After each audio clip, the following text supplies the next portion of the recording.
All right, let's go. It's gonna be hard for me not to say F words for the first like 1 minute. You know, like they break our balls if you say, you know, if you drop F bombs in the first minute. It's like once you've been through a minute, they'll demonetize That's us. okay. Yeah. So what's up, Renato Moicano? How are you, sir? What's up, my brother? I'm doing very good. How about you, Jess? I am fire. fantastic, dude. Nice, my brother. Dude, I sent you a list of these topics, dude. There's like a lot of all of a sudden a lot of interesting stuff, dude. I don't even know where we should start. We should probably start with the Strickland stuff, just because that's what I titled the stream or whatnot, and because you being a high-level MMA fighter, you can probably break this fight down better than me. So let's. What do you think? So you look at this Izzy fight with Strickland. I'll just say, I mean, I think Strickland's going to win the press conference, but what do you think? What do you think the odds of Strickland going into Australia and beating Israel Adesanya on his home turf are? You know, from 0 to 100. Yeah, what's up, everybody on the chat? Everybody watching videos, and Jess, and that's a very good topic, you know, to talk about Sean Strickland and Adesanya, because I think Sean was gifted with this fight. You know, that's the truth. I like Sean personally. I like the way he talks, you know, but as a fighter, I can say like he's a tough fighter. He's good, but he's not in the same level of Adesanya. In 0 to 100, I think the chance of him winning is like 20 or 30, something like that. That's good. I mean, that's good. That's better than I was going to guess, dude. It's a fight, you know, it's a fight. Yeah, just to you to know, yesterday a friend of mine fought on Contender, right? And on the gym, I'm gonna say that to you guys, but probably I should not talk about this. But I see these guys, this specifically guy, submitting guys like Pantoja, the champion, you know, and Mokaev, a lot of high level MMA fighters at the gym. And yesterday he was in the Contender and he didn't perform well. I don't know if it was the weight cut, but the point that I'm doing is a fight. Everybody has a chance, brother. Even you know, if you're a low level MMA fighter, you go to a fight, you can win, brother. So that's why I put 20 or 30% for Strickland. But if you see the style, the matchup is terrible for him. Horrendous. Especially because he doesn't wrestle, right? He doesn't wrestle. Yeah. Yeah, I mean, wait, what? Hey, somebody just put in the chat they're surprised by the odds. I actually didn't even look at what the odds are. The odds are very good if you're betting Adesanya. Very good. Yeah, yeah. Whoever, if anybody knows, what are the current opening odds on that fight?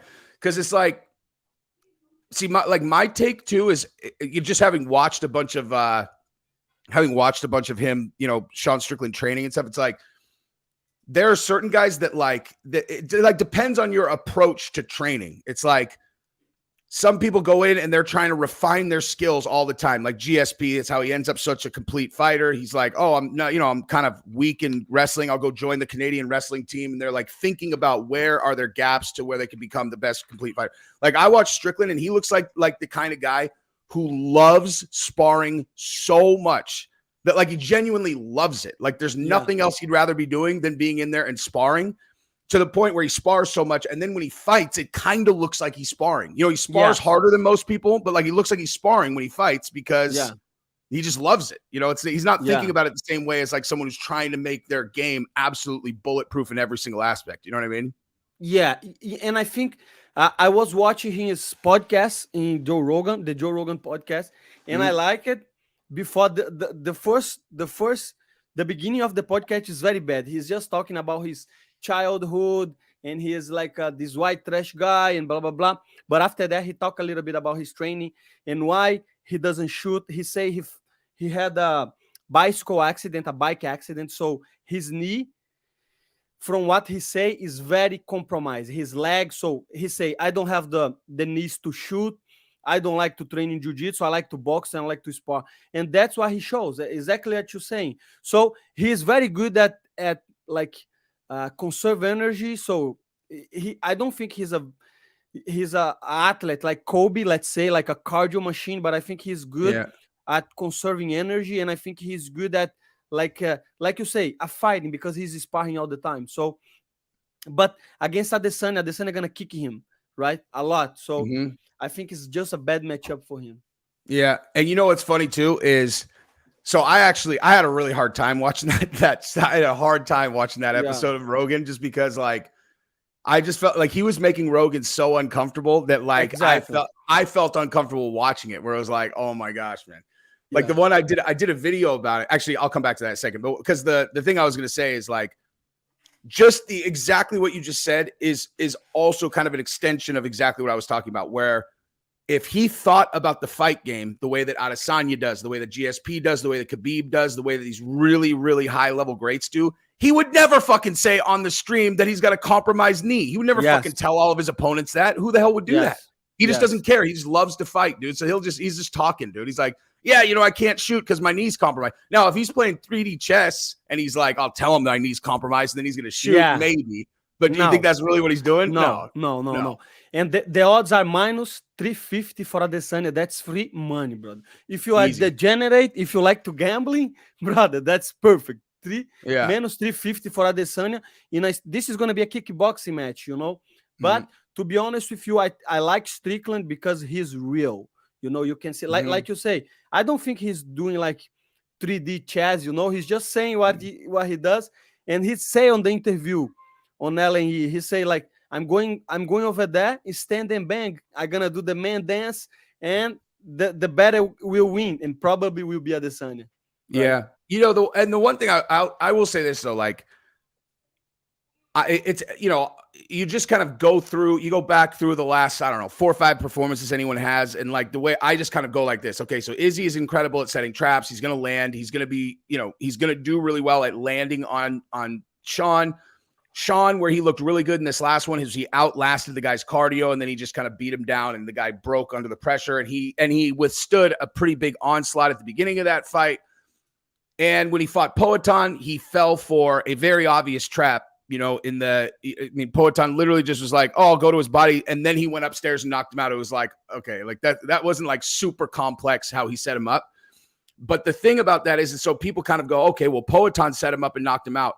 Well, the thing that Poatan has more than anybody else is nuclear power, dude. So it's like, so Izzy could set traps for him and they land on Sean and he's not unconscious. And so it's like, it's possible that he has a much better, you know, like he has a better performance against Izzy than he did against Poatan just because, but has Izzy ever been gassed? No. You look at that Gastelum fight, he came out in the 5th with his face looking like he got ran over by a semi truck and he's still banging, you know, hard. So I don't see how it's possible unless he gets lucky and catches Izzy with something. Yes, exactly. I think your comments are right about that. You know, he's not gonna drop Sean Strickland with one big shot. It's going to be most likely a domination, like a 5 rounds fight. When he gonna kick his leg and compromise his footwork, you know, and eventually he could got the knockout, but most likely it's going to be a decision. And I don't know. I think Sean Strickland has a shot if he shoot for takedowns. Let's see if if he can get one takedown. I think that could change the fight because I think he has a decent jiu-jitsu. He just doesn't shoot for takedowns. Yeah. Has Strickland been knocked out aside from that Poatan one? Not that I remember, brother. I to be honest with you, I just start to watch Strickland right now. You know, like a couple years ago, I was not a fan of him before he started to talk. You know what I mean?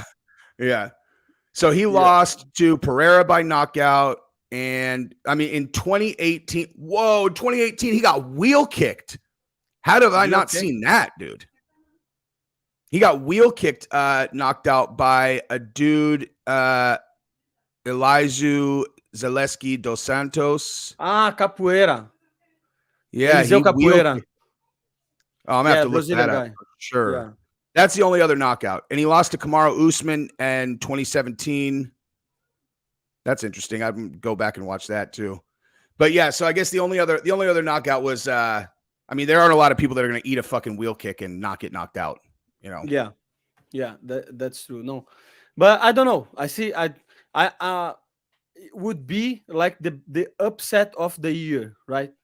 Yeah. If Sean Strickland wins, and I hope he wins, but most likely we will have Adesanya winning again.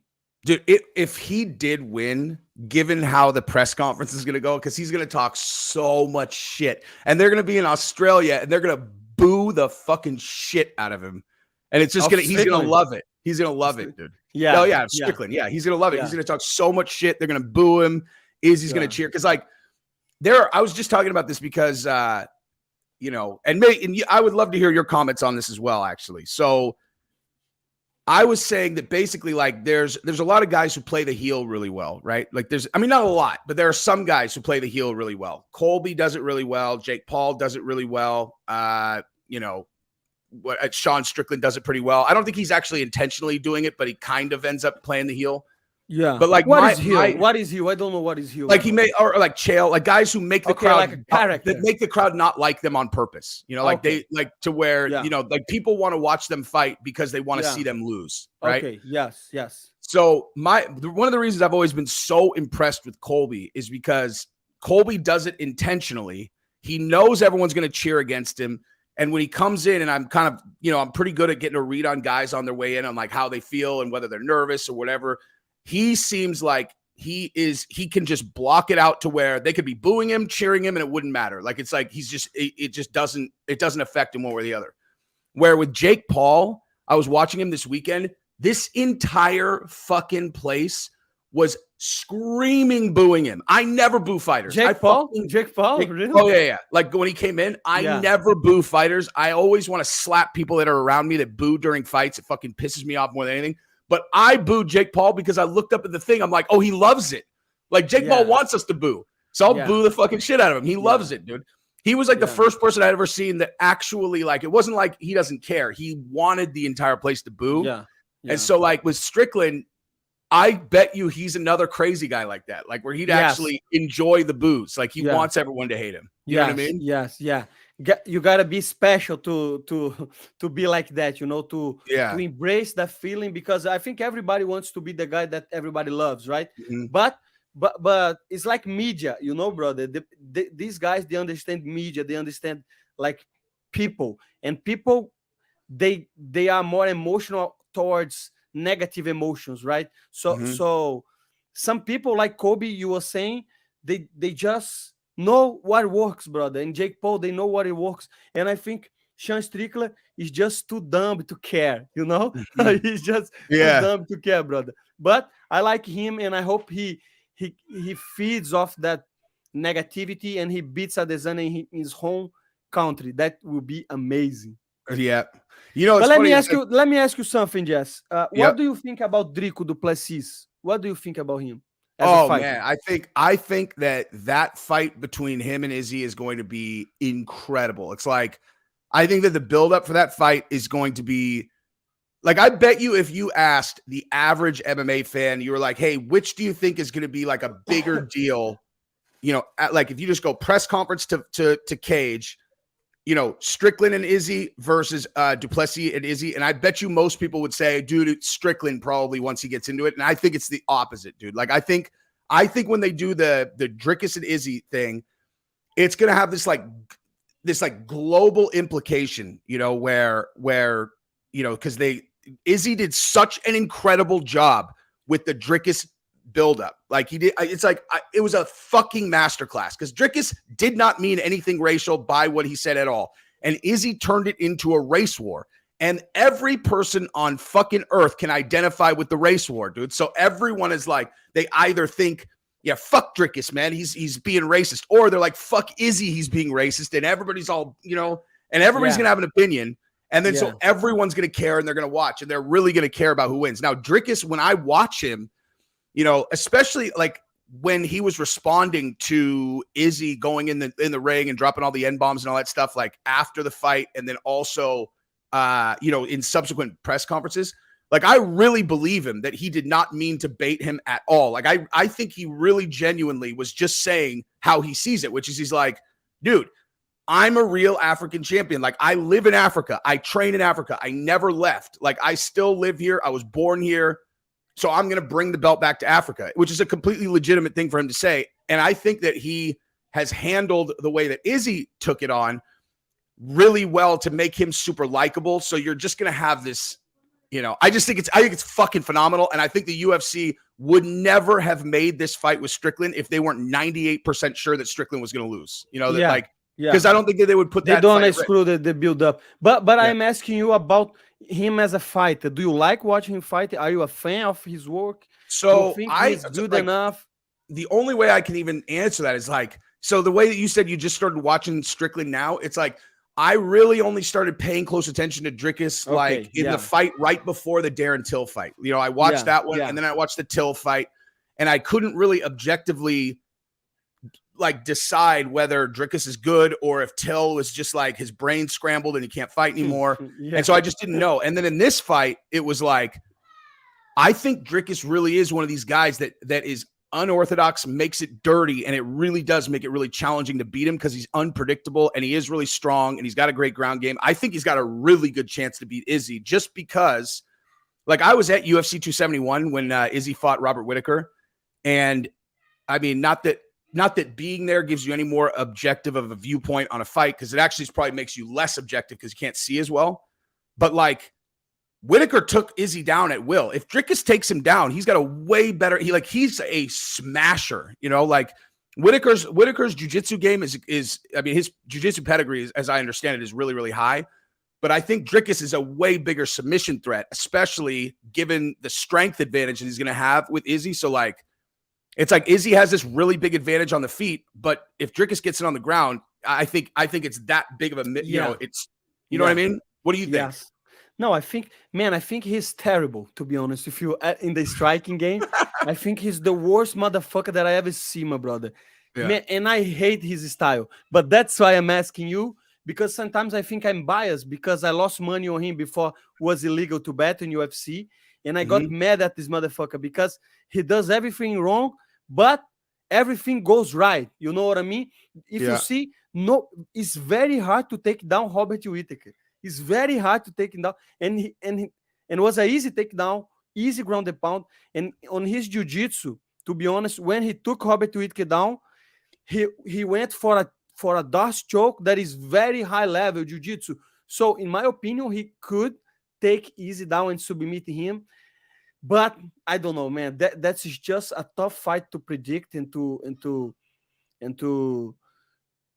risk if you're a betting guy, you know. So I don't know. I just think, but right now it's undeniable that he's the number one contender and he is one of the best middleweights in the planet.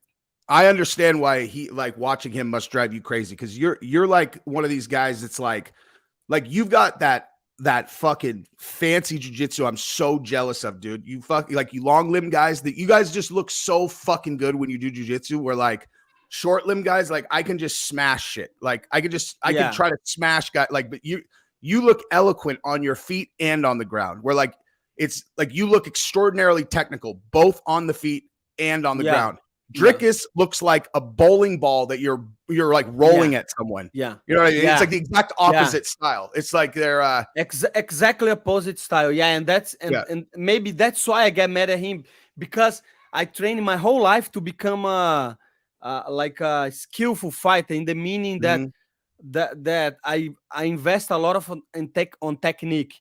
But when I see a guy winning without technique, I say fuck that guy. But guess what? He's in a better position than me right now, so it's working for him, and I'm wrong on that, and I hope he beats Izzy too. I mean, you're not wrong. It's just like, I mean, the thing that people like, they don't I don't think that people give enough attention to how different people need to fight based on their body type, dude. It's like if you have I talked about this as a matter of fact, I want to throw this out to you too.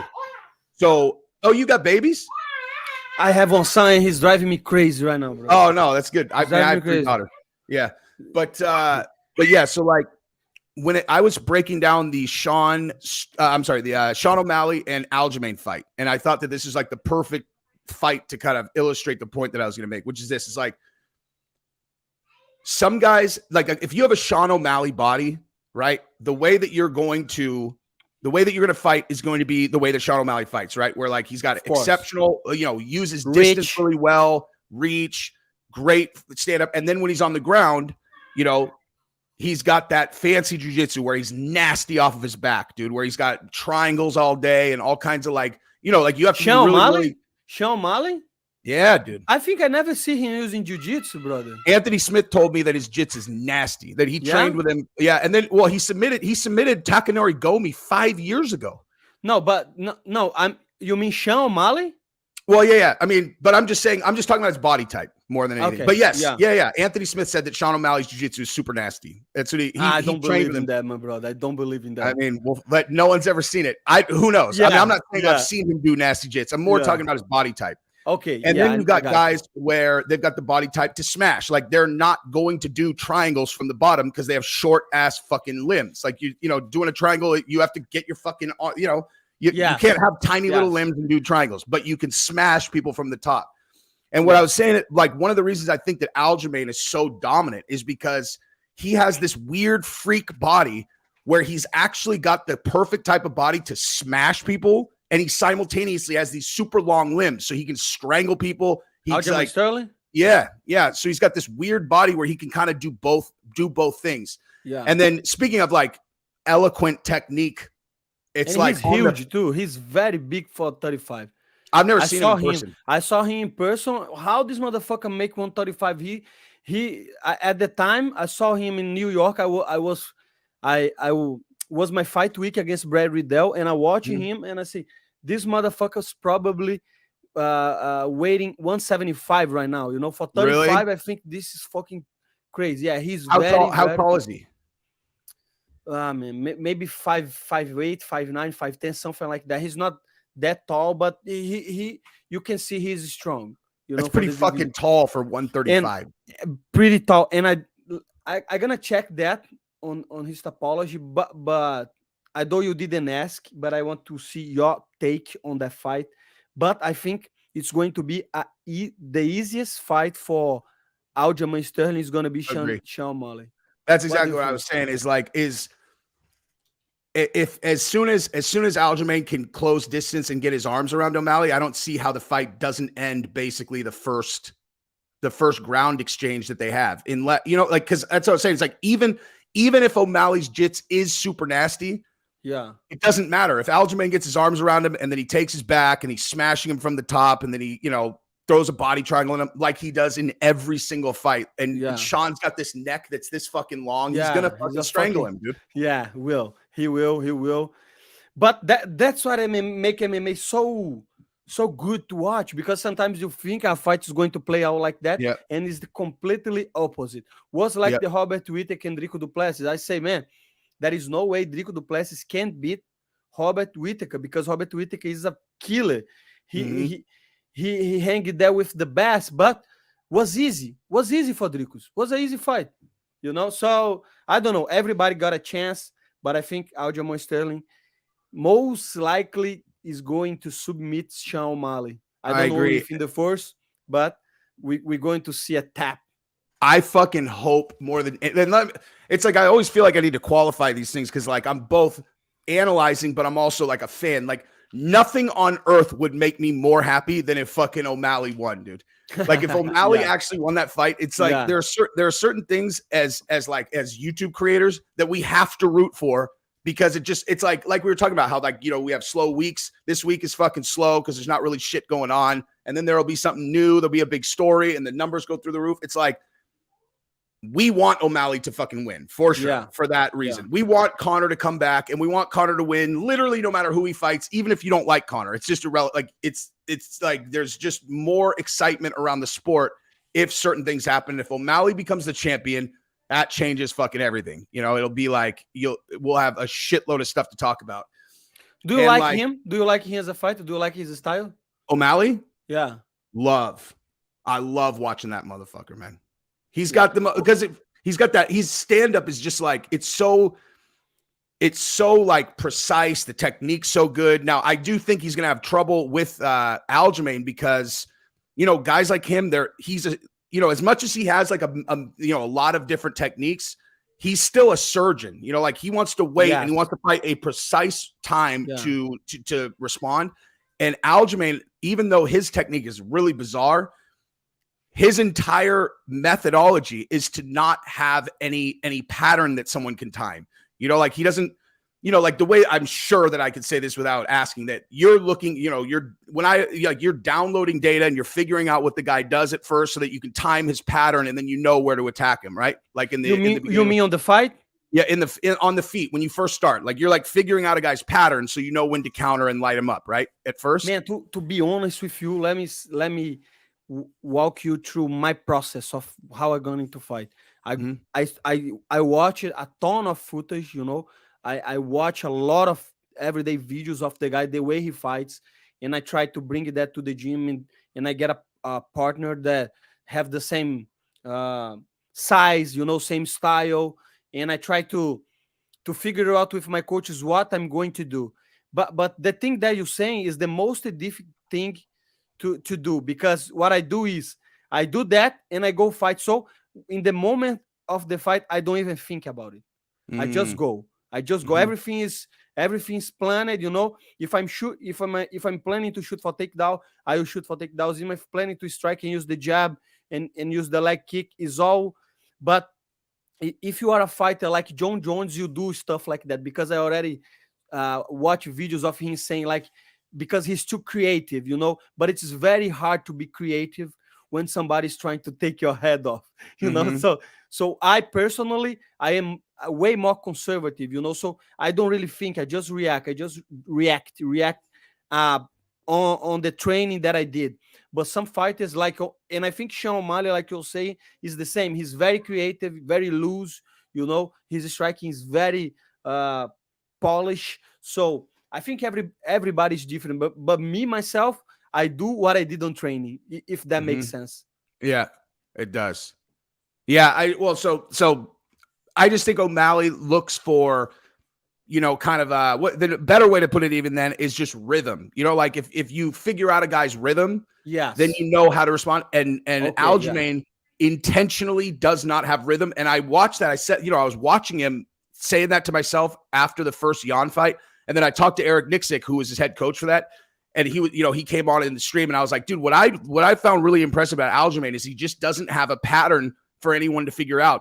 He doesn't have any rhythm. And he's all, dude, that was our entire methodology going into this fight. He's like, he said, Petr Yan is so surgical that, like, just, you know, make it all herky jerky. Don't have any kind of rhythm. And that way he can't time you.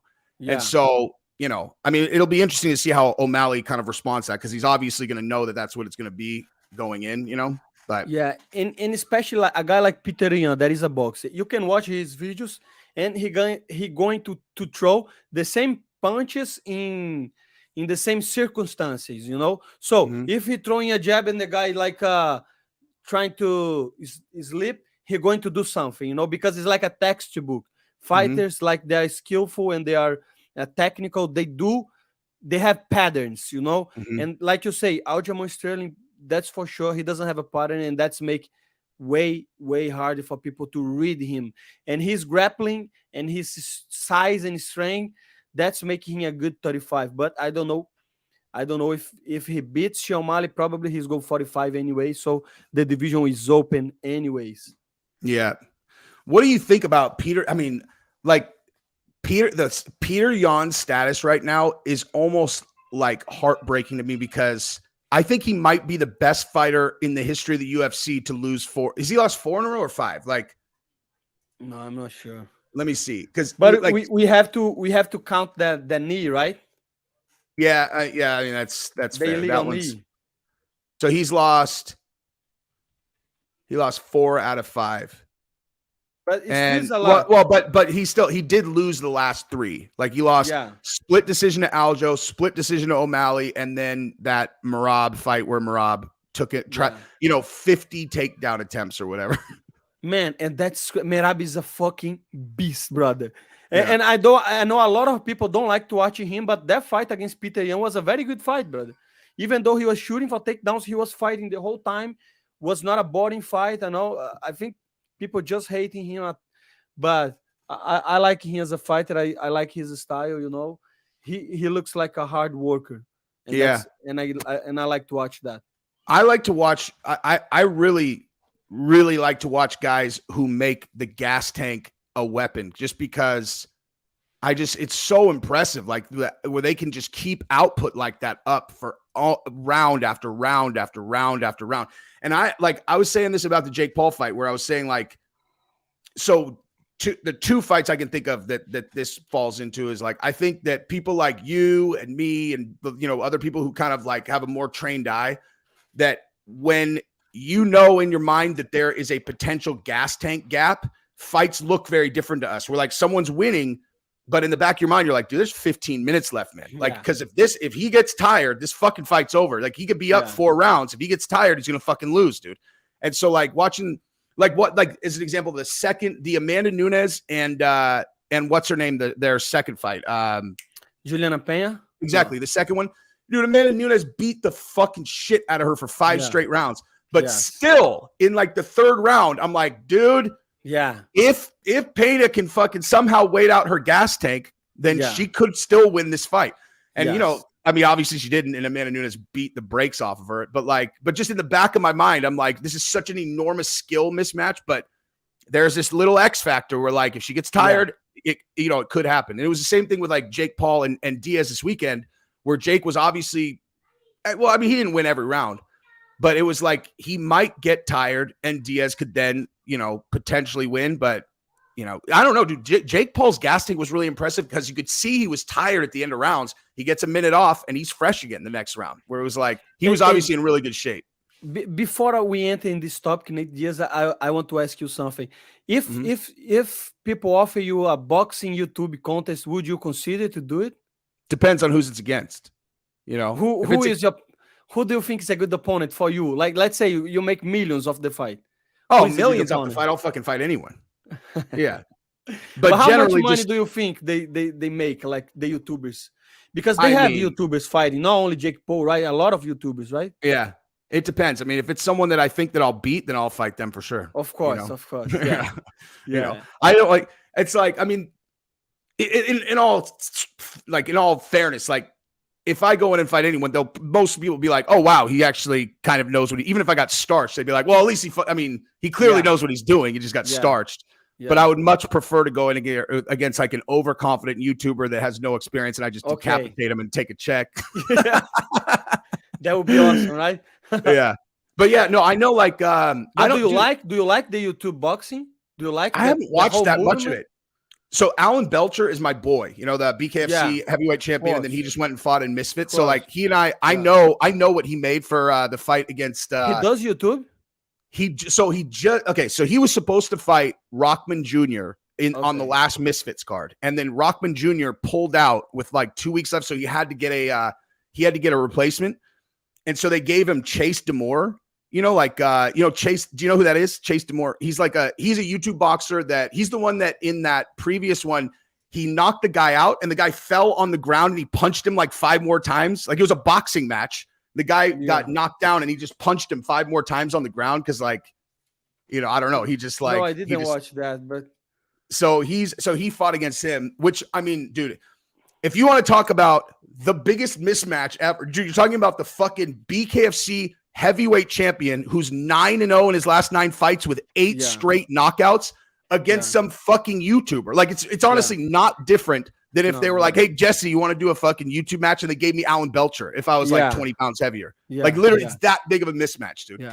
So like, so Belcher went in there and, you know, and he held back a little bit the first 2 rounds, obviously won. But then in the 3rd round, it was only a 3-round fight. He really started unloading.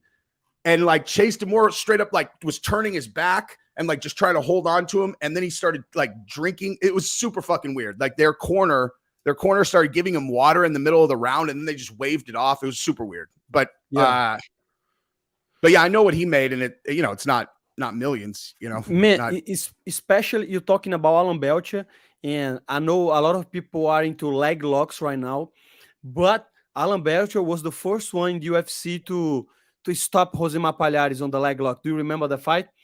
It was like 2012.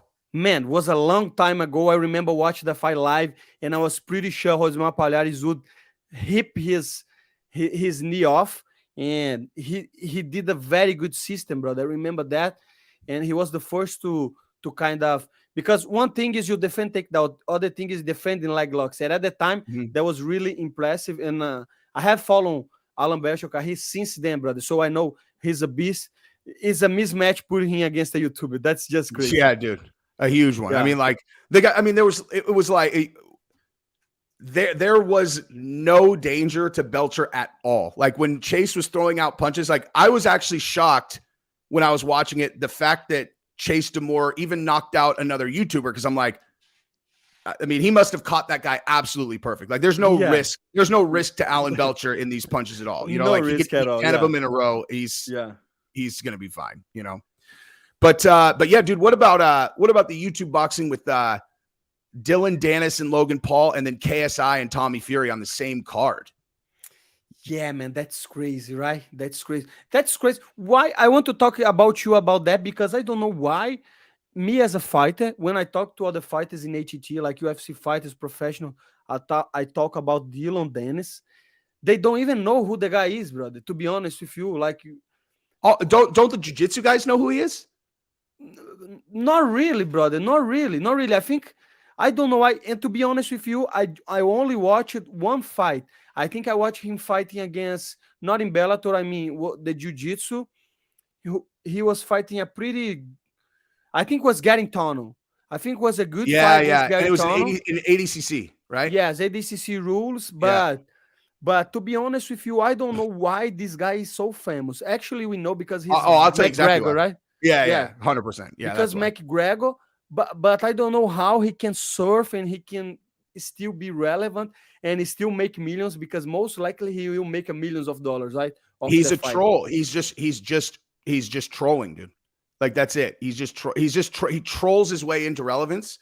And like, I'm shocked that they gave him this fight. And I'll tell you actually a funny story that I actually learned this in your Discord group. Was like, so when that story first came out, the first thing that I said is, I was like, if I was going to book another fight with Dillon Danis, I would make him pay me $100,000 up front that I'll give him back as long as he shows up to the fight plus his purse.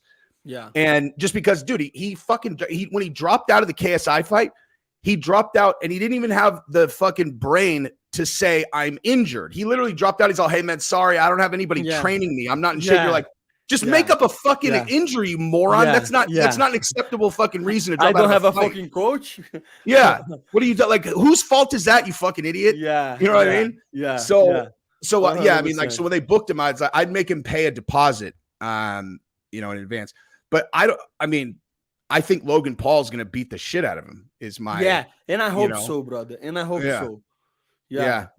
I hope so. Because this guy, they give so much attention to him, and you see like some guys like Pantoja and even another UFC champions that sometimes don't get the same space on media, but it is what it is, right?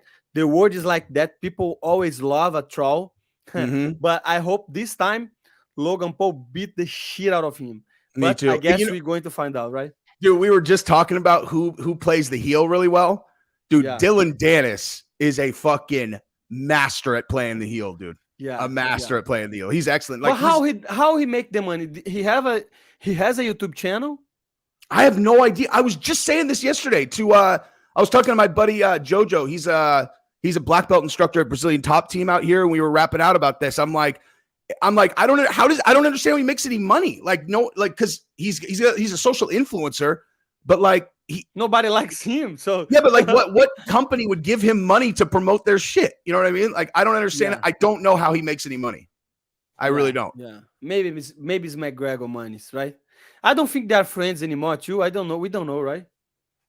I have no idea. And dude, in all honesty, behind the scenes, he might actually be cool, and he's just playing it. He's just playing a role. That's another thing that's what Belcher told me, was he was like, he's used to like real fights with real fighters, So like, this was his first, like YouTube shit. And he was like, bro, the entire thing is fucking fake. He's like, all of it. He's like, they're all best friends behind the scene. He's like, the cameras come on, they're throwing water at bottles at each other and shit.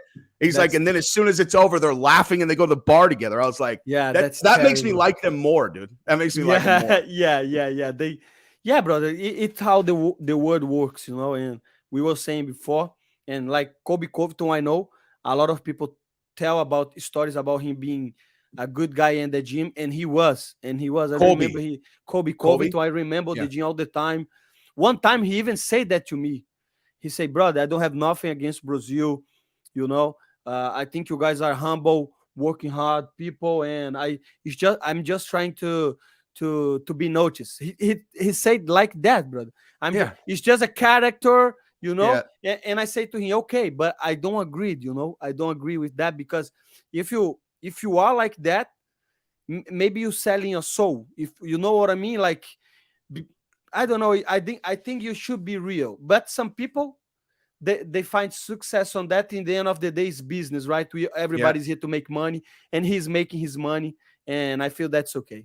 Yeah, and the other thing too is like you have the perfect personality to be real and make money. And like anybody, like your last post-fight speech where you start, give me my fucking respect, and then the crowd goes up and then you start yelling even more, like that shit's perfect. Everybody's going to remember that. It's like, but there are some people where like, I don't know, it's like a gift that some people have and other people don't. It's why you're good on YouTube too. It's the exact same thing. It's like, just some people could just be themselves, talk into a camera, and then people are going to respond to it. And some people don't have that as well. And if they create a character and people respond to that better, then, it's like you only have a short window to be in the fucking game. So, but it's really funny because of that. I knew Colby was playing a character. Obviously, it was like, anybody who couldn't tell that this is not real has no ability to read people. Yeah. And that's why I always thought that the Colby and Masvidal beef was fake. I'm like, I don't believe it. I don't believe it. That was true. Yeah. I believe it now. True. Yeah. It was real. That's true. That is real. I saw many times on the gym. Brother, every time they see each other on the gym, maybe they were doing like you say, right? Behind the scenes, they were laughing. But at the gym, when people are seeing, man, they were trying to fight each other. The coaches had to separate them until a moment. Dan Lambert, the owner, say, "Hey, you both have to go because you're making the gym a worse place, because people could not work without, like, if they two show up in the gym at the same time, there was fighting, arguments, they trying to fight all the time. And after that, Dustin Poirier went against Colby and Joanna Jedrzejczyk. So everybody knew he was playing a character, but people still got offended.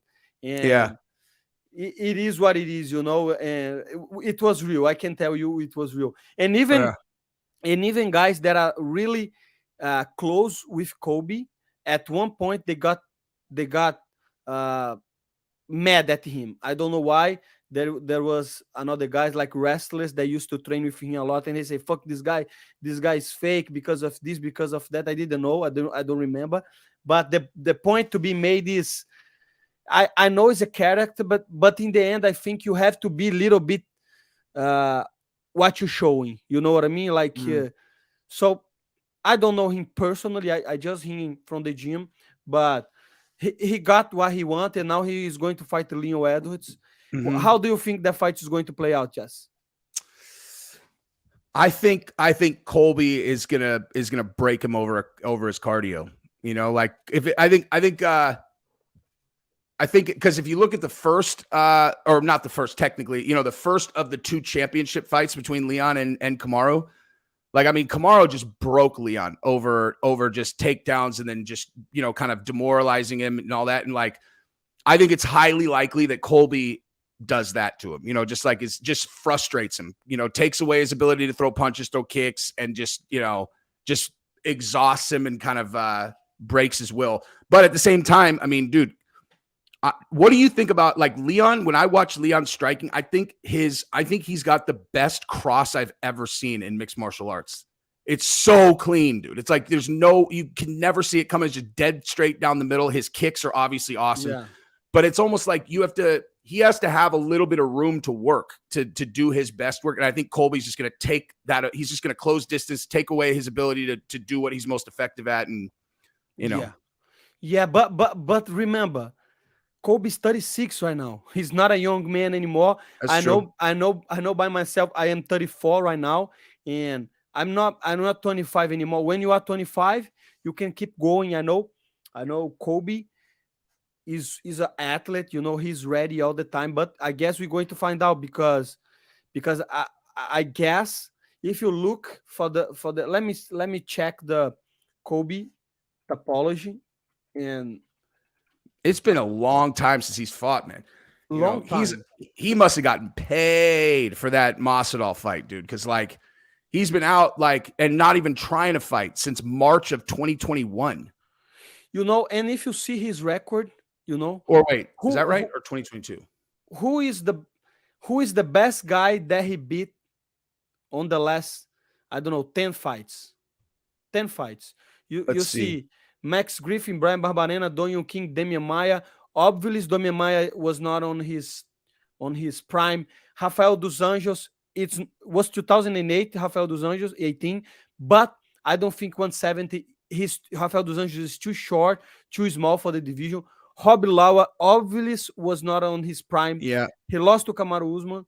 He beat Tyron Woodley, obviously not on his prime. He lost to Usman again, and he beat George Masvidal that he retired a couple fights after. So maybe the perception that we have about Colby is not the same that his record shows, you know. So That's fair. you know, if Leon Edwards could beat Kamaru Usman, he can beat Colby. That's for sure. Totally. You know, Yeah. that's for sure. I don't know say, who is going to win, but if somebody can do it, it's gonna be Leon Edwards. Yeah, I agree. And the other thing though is I actually think that I have more confidence in how good Colby is based on the 2 losses to Kamaru than I do any of those wins that you racked off. You know, where like they were so close, dude. Like they were so close. Yeah. And Kamaru is, I mean, he was so dominant. I still don't really know what I think. Like, let me ask you this: like, where do you think Kamaru Usman is at right now? Like, as an example, when Wonder Boy, you know, like Kamaru's all right, I'll fight Wonder Boy, and Wonder Boy is like, yeah, okay, I'll fight Kamaru, and I'm like, dude, are you out of your fucking mind? That's the worst matchup for you in the entire division. So, but like, do you think that Kamaru has? I mean, there's no way to really know, but do you see any kind of noticeable decline in Kamaru, or you just think that like he got head kicked and then Leon, you know, won a razor thin decision in London? And I mean, where do you think Kamaru's at? Do you think that he's declining or no? It's hard to say only because of the fight. You know, it's hard to say only because of the fight, of the 2 fights. But like I said before, he's 36. We have to keep it real, brother. After 35, 36, you're not on your prime anymore. So it takes a special fighter to be like Anderson Silva, you know, fighting until 52. I just watched his fight against Jake Paul, and let me tell you something. The motherfucker is the great of all times, brother. Yeah. The way he was moving, you know, you have to be very smart on your training. And the other thing is, these guys, they are rich. They have money, brother. If you have a lot of money, it's hard to have the same routine when you were fucking poor, my brother. That's for everybody, right? He just loves it. Yeah. Man, when you have money, your life is good. You think, brother, I should not go to the gym today. I want to enjoy my family a little bit, you know? Yeah. And sometimes even me, I am like that, because I remember when I was 21, 22, and I didn't have nothing, brother, and I was like trying to be a fighter. Brother, I used to train every day until Sundays. Don't go to party. Don't do shit, brother. Focus 100%. But right now, I have a little money. I have family. And sometimes I want to go to training and say, no, I'm going to spend the afternoon with my family and my son, you know. So imagine that plus 5 million, 3 million, 4 million, you know. So I think it's just a matter of how much you still love the sport and how much can you be in shape, you know, and smart about your training. So I guess next fight we're going to find out. But in my opinion, fighters that usually rely too much on physicality, you know, on explosive, on wrestling, on this fight is not gonna fight until 39. You know, you have to be very like Anderson Silva. Like I was saying, if you are a guy like even Matt Brown, brother. Matt Brown is almost 40. He's still, but you see his style. He's a knockout artist. He's a heavy puncher. You know, so I feel you should be like that. I feel guys that strike and they are very technical, they used to last longer in the careers, you know. So I don't really know. To be honest with you, we have to watch Kamaru next fight. but most certainly he's not done. He's not done. He's not done. Yeah. What you said is funny. Sean, Shanji Ribeiro is my jiu-jitsu professor, and that's what he says too, about how like the more explosive someone is, in jiu-jitsu or in MMA, the steeper their decline is going to be as soon as they start to decline. Where it's like perfect. Yeah, it's like how Nate Diaz uses zero explosiveness. And so, he just keep going. He might not be in like the best in the world, but he's still able to compete because he doesn't use any explosiveness at all. It'll be interesting to see how Michael Chandler does, because he's extremely explosive.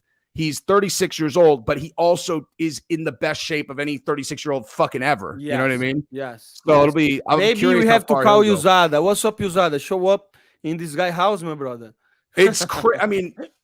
Like, as a person who has ridiculous my genetics are very good for that stuff too, but like, how good can your genetics be to be able to carry that much muscle on you with no cheating? I believe he doesn't cheat, dude. He's like the most clean cut dude in the world, but like, look at his fucking legs, dude. Yeah, it's crazy. Explosive.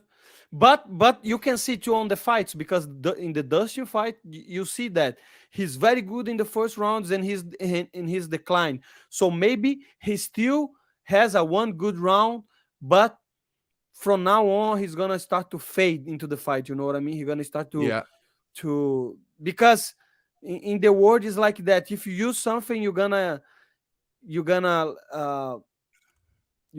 spend, right? So maybe he's still explosive, but maybe he cannot keep fighting the way he did, and I guess we're going to find out again. But he's a fun guy to watch too. Even though I don't like him personally, he's a fun guy to watch. Yeah. Look, this is the kind of shit that I get in the chat. They're all professor. Professor means a black belt instructor, dimwit. Yes. Because people don't know, but professor in Portuguese, professor is like coach too. Yeah. If they're a black belt. Yeah. But no, in Brazil, professor is like coach. Even if they're not a black belt, like, because here we call them a coach if they're like a brown belt, and then a professor if they're black belt. Yeah, but no, like professor is a word in Portuguese. I don't know. I know you guys use professor for like university stuff, right? For academic, but in Portuguese is more abroad. Professor is like coach or teacher, So you can use outside, but usually, like you say, you use for black belts, professor for black belts. When did you get your black belt? How old were you? 2013. Long time ago. 2013. So 10 years ago. 10 years ago? I was 24. But I started training jiu-jitsu at 11. So a long time. I have been training my whole life. And I started MMA. I was 21. So long time being punched in the face. It's so funny because it's the best life. I just love, brother. I just love, man. Yeah, I love jiu-jitsu. I'm so glad, like, because I was training all stand-up stuff when I was in my mid late 20s. I did a shitload of stand-up, and I was training at the same gym as Dean Lister was doing jiu-jitsu, and I would just look over there and I'm like, fuck, man. I'm like, I can I get in and people watch me over here. I look like a fucking halfway decent striker. If I go over there, I'm just going to get strangled to death for the next 6 months before I learn how to do anything. And I was just a pussy and just didn't do it. Yeah. And so I didn't start till I was older, but I'm actually grateful that I didn't start until I was older, because now I get to do the entire journey when I'm older, so like I'll go, like whoever gets to fucking start something that's like a 12-year, or whatever. I mean, actually I'll never quit, but like I would have been, if I was a black belt when I was younger, then now it wouldn't be as exciting to like advance through and, and be fighting. Cause like, if you're a black belt, you're supposed to win unless you're fighting a black belt, versus like now, if I submit someone that's higher than me, I'm like, fuck yeah. And I just make sure I never lose around anybody who's lower. You know what I mean? I don't know. It's just like, I like and I'm better at learning now, cause I think I would have just been much more of a meathead back then, but. Man, of course, let me tell you something. Until my brown belt, I didn't want to learn. I remember my coaches, they saying, you have to do this, you have to do this. And I just, this guy doesn't know shit. I'm going to do it my way. I'm going to do my way. And that was hard for me, because I had to learn everything back when I when I was close to become a black belt, and it took me a long time to become a black belt because I was just a meathead, like you were saying. So martial arts for me is the best way to to learn something, to be disciplined, and I Mhm. recommend everybody, doesn't matter the age, brother. Martial arts only gonna make you better in all aspects of your life. 100%. Yeah. Yeah. Yeah, we were talking about this at my, or we've been talking about this a lot since like the most recent tournament out here. Like Helena Craver was fighting, and she's fighting at blue belt, and she's literally like the best grappler in the fucking world, and she's fighting at blue belt because she's 16. Yeah. And one of the guys on my team. Excuse me, is she daughter of Dan Hanahan? Is she No, daughter but of him? she trains with Danaher and Gordon Ryan. Okay. I Yeah, thought she was her daughter. she was already like the like poster child for Jiu Jitsu World League, and then she moved to New Wave, Austin? and now New Wave. she never loses. Yeah. She just fought and beat the girl who won fucking Pan's adult black belt, and she whipped her ass. Like it was like not competitive, and she's 16. Yeah, but so crazy. So like a guy on my team who's I think he's like 27 or something like that, and he's a blue belt. He's like, and geez, he's a fucking pretty good blue belt, dude. He fought in his first match and he won on points, and I think he won like 16-0. He, dominated the guy but didn't submit him. And then the next fight, he got submitted in like 20 seconds by some guy who's been training since he was 7, and he's like 17 and he has a blue, so he's a black belt, but he's just 17, and he darsed him in literally 20 seconds. We were like, Jesus. Yeah. That's a whole different level of like, that guy is going to be on the world stage. Like he'll probably be fighting at ADCC as a purple belt. You know what I mean? Because it's like, and there's some of those young guys outliner, so right? Nasty. Yeah. They're what? I mean, yeah, there is some special guys out there, right? They training and they start to competing, and they are very good. But when I mean that, I mean for the general public, because some people on the chat, they might think, I'm a bit old to start to do these martial arts. But man, if you let your ego go, you're gonna be much better on your life. And I think the 100%. Best place to do that is in martial arts, because there is no like you saying, I'm strong, I'm fucking huge, I'm 6'5", or I don't know. I go to the gym, brother. If you go to a jiu-jitsu class or a boxing class, you're gonna get beat. And that's good for you. And that's good for you, because life is hard, brother. So you may try to become harder into training and to discipline yourself and do something with your fucking life. So try to go to a jiu-jitsu gym, to a boxing gym, and try to be best, brother. That's the only thing that matters in life, right? I train every single day. It's like, I mean, obviously I have kind of like a unique like situation where I have a lot of free time. Like if I want to go train, I can, but yeah, man, I train every single day, literally every single day. And the other thing that I don't think people realize about jiu-jitsu is like, dude, you can go to a school with some of the, like, there are people who are legitimately some of the best in the history of the sport, and they will teach you if you go to their gym. If you look around in certain places, like I don't think there's any other sport where you have the opportunity to learn from literally like some of the greatest in the history of that sport just by joining their gym, and then they teach you every day. Like I don't think there's any other sport that you can do that. Yeah. You know what I mean? Yeah. Especially because jiu-jitsu, like you don't have punches like boxing and kickboxing. I think you can have more, I don't want to sound disrespect, but you have more intelligent people, So so I don't know. It's like a chess. You're trying to figure out ways to control your opponent, and I think that's very good for like people that are smart, and it's good in solve problems, and you find people like that. They are trying to teach everybody, because when you teach somebody, like you were saying, maybe if the guy is a black belt, 10 years, one of the best in the world, when he teach you that is a blue belt or a white belt or a purple belt, he's learning with you. And that's the beauty of the jiu-jitsu.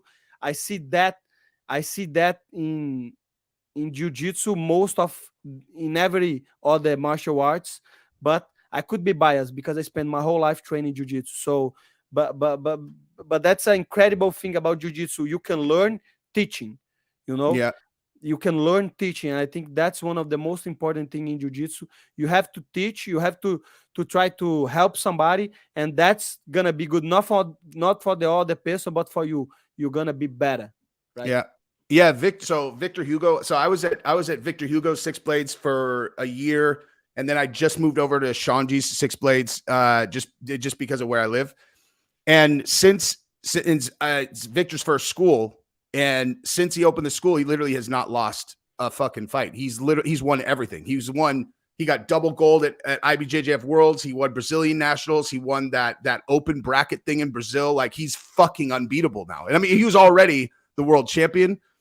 And, I don't know. I asked him, I was like, do you think it's partially because you're teaching? And he's like, I don't know. He's like, maybe.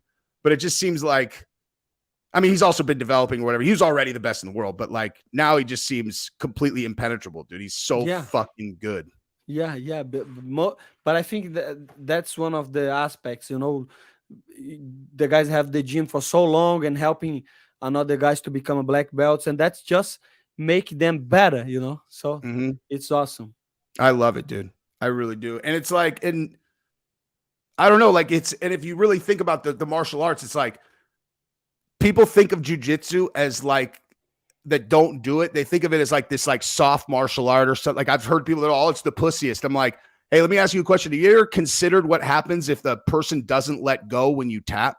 So you're in the street and someone doesn't tap. Like, what do you think happens? It's like they die. Okay. Like you're fucking learning to literally kill someone with your bare hands inside of a minute, or shatter their fucking arm or shatter their ankle or whatever. It's like, it's the most gangster martial art. You know what I mean? Yeah, and it's the best for self-defense for sure.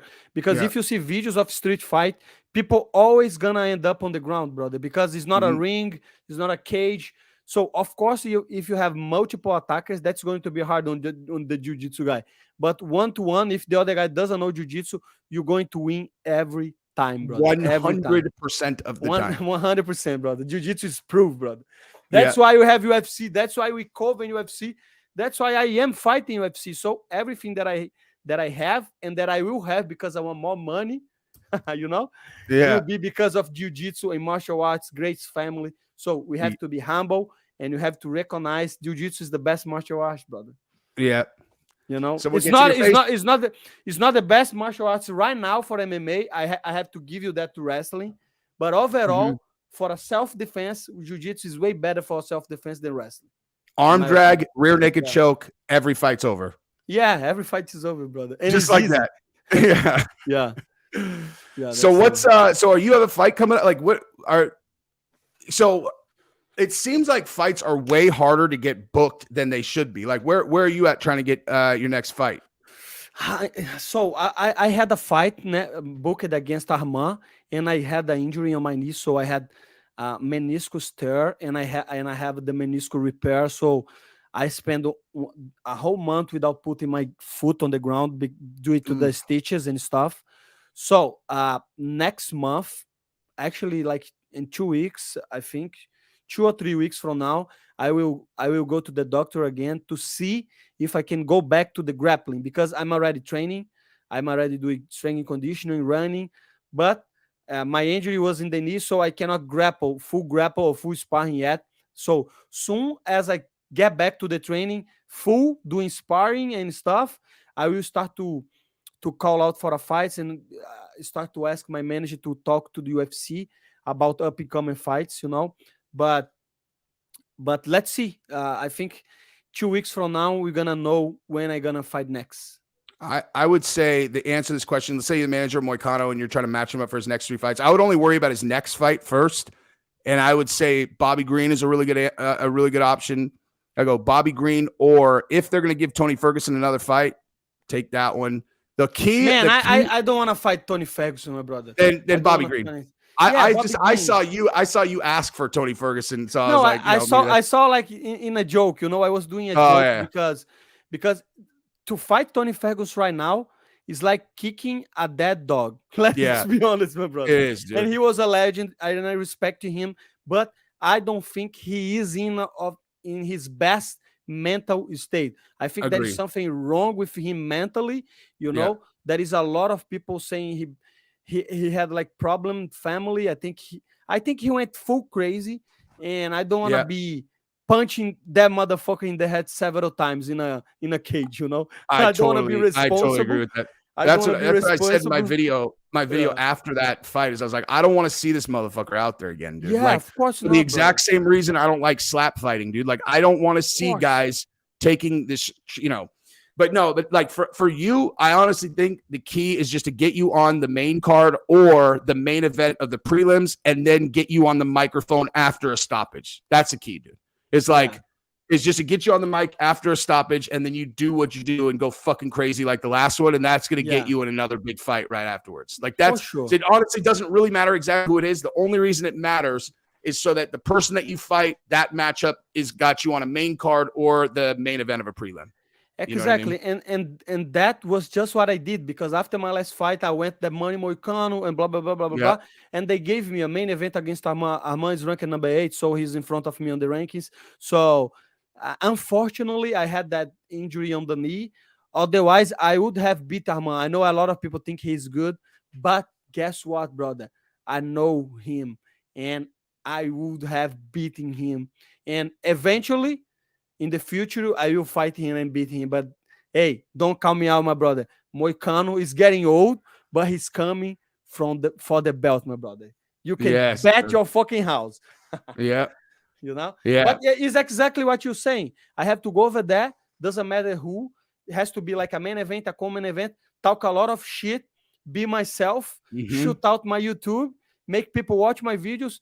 And do like you did. You know, you guys are doing a great job on MMA YouTube, brother. I was really impressed, because I will be honest with you. Before I start my channel, I didn't watch YouTube MMA, to be honest with you. I used to watch like ESPN, all that shit, but man, MMA YouTube is way better than these fucking guys on. You know why? Because they cannot talk the same way you talk, brother. Correct. They cannot. They have a fucking agenda, my brother. They have to do what ESPN told them to do. So even though I'm a fighter and I'm part of the industry, right here with the mic, I can be myself and I can say, hey, fuck you, this guy is good, this guy is bad, you know? So I want to build the same thing that you guys are building here, you know? The Jazz on Fire community, people that support you, people that want to watch your videos, but I want people to help me to get better fights and to get more money, you know? So it's not about YouTube, it's about building a community that will push me further in the rankings. Yeah. And really, like, I like there isn't, aside from the only person who really has been like super consistent on YouTube and built their voice like while they were still active is Anthony Smith in Believe You Me. And then like, because there's guys who have channels and Henry Cejudo, but he kind of was retired and then came back. Aljamain Sterling his consistency is fucking crazy. If you go and look at his channel and see how many videos he's done, it's unbelievable. But like, it's really rare. Like most guys, like I could tell you're going to just keep doing it and doing it and doing it. And and you'll be successful for sure. But like, the thing is like, I never really watched the Aljamain Sterling channel. It's good. I watch one video only when the people ask me on the live, but is he good? I mean, dude, I'll be perfectly honest. I actually don't watch very much MMA YouTube just because what I do is I end up filming my shit. I put it up and then I watch my own videos just to make sure they're good. They're always fucking good, but I have to watch it myself. And then I'm exhausted, you know, and I'm like, all right, that's enough. And you don't want to say the same stuff that other people say, right? And I never watch other people's channels almost ever. And then like, and every once in a while someone will be like, oh, look at you stole this guy's take. I'm like, dude, I haven't watched that guy's channel in 7 months. Like, believe me, I didn't. If he said the same thing as me, that just means he's fucking smart and he got to the same place. You know what I mean? Yeah, and sometimes it's hard. If you watch the guy, you know, you don't want to, it's not that you're copying him, but maybe you don't want to get the same takes like you're saying. Yeah. So I don't watch too. I don't want to be reacting to other people's shit. Like I did, dude. So I lit up Luke Thomas and I didn't even watch his responses to me. Like I literally didn't even watch him. Like it was like he said that you're a skin tag. He said that he said like someone actually pointed this out to me yesterday that in his response he said something like he's like I would be worried about if someone made a video about me who I respect like Chael Sonnen. And I'm like, does he not know that Chael's my friend? I got fucking hanging out with Chael this weekend, like at the W. It's like, that's not a good example, like that's a bad example to, but I didn't even see, like, I literally didn't even watch his responses because I didn't want to get into a thing where I'm watching it and then I'm like, rah, rah, rah, rah, rah. It's like, I said what I said. I don't need to watch him get all defensive and then respond again. You know what I mean? Yeah. Like, yeah, I know what you mean. Yeah. But yeah, I mean, it's fun, dude. It's like, you just get on the mic and you just fucking talk and then you post it and, people like it or they don't. You know what I mean? Very simple, right? Yeah. But it's nice. I'm liking YouTube. Yeah. And I hope my channel grows. But I hope my channel grows. I hope I make money. Yeah. You say mean, fuck a lot. People like that. Yeah. And that's like, that's the reason why me and Guru's channels have done really well, in my opinion, is because, like, I don't have any intentions of working for ESPN, and Guru has no intentions of working for ESPN. So we just say whatever the fuck we want. You know what I mean? Yeah. Like, I'll do a video. It's like these stories that no one would ever touch, dude. Like when, fucking, like a recent example, Megan Anderson accuses fucking Laura Sanko of an affair with her coach. ESPN's never going to fucking touch that. No. But I'll go in and I'll be like, fucking Megan Anderson is not a credible source. She's a stupid bitch for saying that on Twitter. Fuck her. The ESPN people are never going to say that shit. No, no, of course not. Yeah. And that's why I like, and I am just having a little trouble to figure out how to post the videos. I'm pretty sure we have been talking about this, but I'm pretty sure you know what I'm talking about. It's a little hard to get the algorithm going, right? The algorithm going, Mm-hmm. But I guess it's going to take some time, but I hope like I say, I hope my channel goes and I keep doing what I'm doing. Yeah, you just got to catch those. You got to catch those topics at the right time with the right kind of title. You know what I mean? Yeah, it'll get there. Yeah.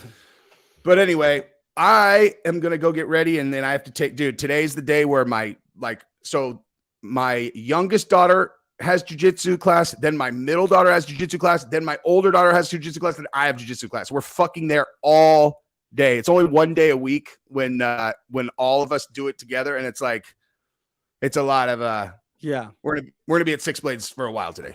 Yeah, but so if anybody wants to come hang out, dude, I'll be at Six Blades headquarters in Austin for literally 4 to 5 hours today. So that's where I'll be. Easy to find. Nice. So you live in South Florida, where American Top Team is, right? I live in Boca. Yeah, American Top Team is Coconut Creek, but I live in Boca. It's close, 10 minutes from the gym, and I have been living here for 5 years right now. So I am trying to adjust, a little different than Brazil, but I like it here. I like Florida. I think Florida is a great place to be. Dude, we almost moved to Boca also. Like we were between Texas and Florida, and I looked at houses in Boca as one of the places. It's fucking nice, dude. There's all this, like, the canals that run through it and shit. Yeah. And like, yeah. And they got good schools there too. That's why we, like, specifically we were looking, because like the school districts are really good there. Especially because of that. If I didn't have a son, I would not move to Boca because it's expensive because of the schools, right? So I would go to another place and even try to get a bigger house, but I like Boca. I like the schools, and it is what it is. Right now, the prices are going crazy because all the inflation, pandemics and stuff, but Florida is still a very good place to be. I like, and everyone wants to flee New York. Like everyone from New York wants to go to Florida, and everybody from California wants to go to Florida. So you where are you from before?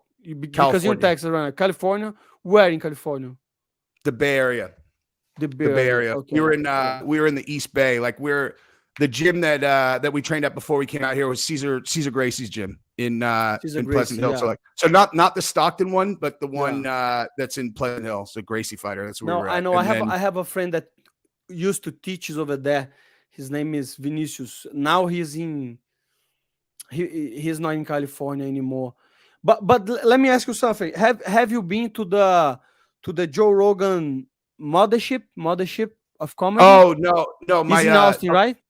One of my training partners, Arash, is he's a bouncer there, and he did Kill Tony and all that shit. Like he's But yeah, no, we haven't gone there. I guess he can get us tickets. We just haven't gone yet. You know, they're really like they're really hard to get tickets online, but Really? but yeah, we're gonna go. So check this out. So when my wife and I, so it was my wife's birthday, July 16th, and so I looked to see if we could get tickets to the mothership, and they were all sold out. So I looked up. I'm like, comedy in Austin. I was just looking for like you know, any like what are my other comedy options? And just by fucking pure luck, Dave Chappelle was filming his Netflix special in Austin that weekend, and we got tickets, and so we went live to Dave Chappelle's new Netflix special recording, dude. It was That's so awesome. Yeah, sick, dude. It's that's fucking hilarious. awesome, brother. Yeah, that's hilarious. Do you ever come out here? You ever come to Texas? Brother, I went to Dallas. I fought in Houston one time for the UFC Houston, and I been in Dallas for a fight. I was coordinating a friend, but I like Texas too. I like Texas. Texas is a great state, but I never been in Texas. Like, I want to go. Like I say, I want to go to the new to train Jiu Jitsu in Texas. I know a lot of good gyms. Yeah, I want to go to the new wave, right? Dana, I think he's the best Jiu Jitsu instructor, and because of, especially for no gi, and I really want to train with these guys like Gordon Ryan. And speaking of which, what are your thoughts about Gordon Ryan and Jon Jones? What do you think about the video? Did you watch the video? I did. Like, you know, it's like they're obviously not going full throttle, but Jon Jones, even in like a flow rolling situation, he took Gordon down to where Gordon had to like defensively push his head and then get his hips back in place where he could defend. Where I was like, whoa, dude. Yeah. I've never seen anybody do that to him before, even in like just like a joke around, play around situation. Like I did a fight. Actually, I did 2 fight companions with Schaub and Frank Mir. And Really Frank nice. Mir actually, I think both of them had trained with Jon before. Yeah. But like Frank was specifically talking about like that Jon Jones is an absolute grappling phenom freak. He's like, you don't even understand. He's so good, dude. Like he's like, and he does all these things that like no one else could do. You can't like teach someone these techniques. He just is like, he's a freak. But I'd be really interested to see how that, like, if Jon Jones just like went and did ADCC one year, I would be very curious what would happen. Of course, brother. Just to watch the video, you can see the technique, brother, the level of the technique of both fighters, you know, and how hard it is to control Gordon Ryan on the ground. And Jon Jones too was a beautiful movement. And I wonder how would Gordon Ryan do in MMA? What do you think about MMA? Do you think he will be able to do it? So I think that Gordon's, I mean, I've never seen him try to be explosive. You know, like his jiu-jitsu is so intentionally not explosive. It's like, it's just slow. Exactly. He is really like an anaconda or a boa constrictor that's just slowly putting themselves in place. And then like, and every once in a while, you know, he'll grab a hold of a limb and someone tries to explode out of it. So he has to kind of tighten up. But I just think like to go into a mixed martial arts fight, especially how heavy he is against these big, huge guys. And if he moves as slow on his feet as he does in grappling, he's got a high probability of getting knocked out, I think. You know what I mean? Yeah. I mean, if he gets a hold of their wrist, it's over, you know? Like if he gets a hold of anything, he's probably going to be able to submit him. But I don't know. What do you think? Man, I am curious to see, because their system on jiu-jitsu, on no gi, is unbelievable. But I want to go. Not Gordon Ryan. What's his name? Gary Tonin was doing good in UFC. You know, he just won the belt. He just won the belt, but before that, like you say, he went in a leg locks. Got starched. Yeah, he got starched. Yeah, because the leg locks in an MMA perspective, they are very dangerous, you know. Yeah. If they got. If they don't, they're gonna be punching in the face several times. So it's a risky game. But I would like to watch him. Did you watch Buchecha? Buchecha is one of the best. I didn't see it. I didn't see it. And Buchecha is my friend. You know, he's one good friend. But you can see, like, sometimes jiu-jitsu guys, they have trouble like with the ground and pound. So he took the guy down, and he was like looking for submission. But sometimes you have to posture up and try to beat the guy up. You know, I think that's the only thing that these guys on jiu-jitsu they should work on. You know, like Gordon Ryan, Buchecha, takedowns, control, ground and pound. Takedowns like defensive boxing. You don't need to be a striker. You just need to get closer, you know, to fight in the pocket, to get the clinch, to get the takedown. And if you don't get the finish, punch the motherfucker on the face, brother. That's the whole thing, right? Overhand right. And in close distance. Dude, did you see Macy? Do you know Amanda Ribas? Is Amanda Ribas? She's not American Top Team, right? Not anymore. She used to be. But I don't know why she moved to Brazil and she didn't come back. But I watched her last fight against Macy Barber, right? So that fight I was watching, and all I was thinking the whole time is if those two were in a pure grappling match, Amanda Ribas would fuck her up. And then 100%. At the same time, same exact thing. She's trying to attack the leg, and Macy just keeps punching her in the face over and over and over and over and over. When I was watching, I'm like, God damn! Yeah. I was live. I'm like, dude, Macy does not want this in like an 80cc rules grappling match. She's gonna lose for sure.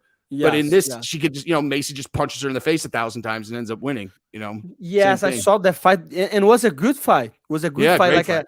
A beautiful head kick to the Amanda Ribas face, and she got the finish. But it's like I'm saying, sometimes these jiu-jitsu guys, they are trying too much, going for the submission. You have to be like Jon Jones, right? Jon Jones is good at that. So he tried to punch. If the submission show up, he finished like he did a lot of his fights. But if not, he gonna break you with the elbows, with the punches. And I think if you allow to punch, you should punch, Yeah. And I think that who do you think is who's the most dangerous MMA grappler? I think Charles Oliveira right now. Agree. I think probably Charles Oliveira because his style is so unpredictable, like we were saying before, even though like on the striking, he's going to do the same. Charles Oliveira is going to do the same thing every fight. He's gonna be like that, and he's gonna try to knock you out, and you're gonna take him down, and he's gonna be at he's going for triangles, omoplatas, kimuras. Take your back, strangle you. Take your back, yeah. So I think he's the most dangerous right now. He's the most dangerous grappler in the UFC right now. Even though I think how a fight against Islam. How do you think a fight against Islam would go? So like the reason why he's so fun to watch on the ground for me is he has that style like I was talking about where he's got that really beautiful fancy jiu-jitsu, but he's moving from submission attempt. Like he's not just controlling people's, he is like, he's controlling them and then going for submission. Then he moves here. And like when he rotates, he's going for a different submission. He's constantly attacking. But against Islam, you're not going to be able to do that against Islam. You know what I mean? Like if you move, Islam's going to take away whatever you think you're doing and put you in a worse position. And so I don't know. If he can't hurt Islam on the feet, I don't think like just going to the ground is necessarily work for Charles. I think I would love to see Charles win. I like watching Islam too. I don't know. I don't see it. I don't see. Who is your favorite fighter? Ooh, my favorite fighter. Oh my gosh, that's impossible. That's impossible. Yeah.